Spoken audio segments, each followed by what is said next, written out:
Baada ya jina lake kuzaliwa, mapinduzi ya mpira miguu yakaanzia hapo. Baada ya kuingia uwanjani, mageuzi ya mpira miguu yakageukia hapo, kwa maana kwamba namzungumzia fundi la mpira Lionel Messi, ambaye huyu historia yake tutakuja kusahaulika kizazi hadi vizazi.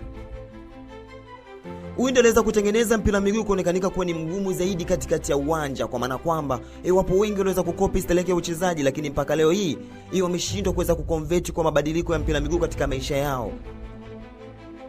Yaani mpira miguu na watu wake, lakini kwenye hila Lionel Messi acha nikusimulie, kwa maana kwamba aliweza kutengeneza rekodi kubwa sana katika mpira miguu, lakini mpaka leo rekodi yake bado inaendelea kutengenezeka siku hadi siku.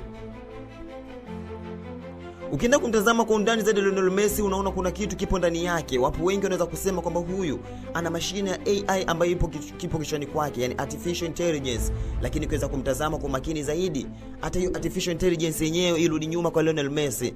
Miongoni mwa watu ambao wanaweza kufanya mpira miguu kuwa ni vitu ambavyo havitakuja kusaulika katika maisha ya wanadamu. Yani ukitaka kudhalilika na kutengeneza historia ya mpira miguu, nenda kamkabe bila kutumia nidhamu. Waulize kina Ramos, kwa maana kwamba watu kuja kumsahau, lakini waulize mabeki Chelsea nao pia watu kuja kumsahau alichowafanya katika hicho kipindi. Lionel Messi mwenye historia kubwa ya mpira miguu katika maisha yake, yani mfanya mpira miguu kwa ni miongoni mwa maisha yake, watu wengi watu kuja kumsahau, kwa maana kwamba wapo wengi wanaweza kumuita legend, is a god.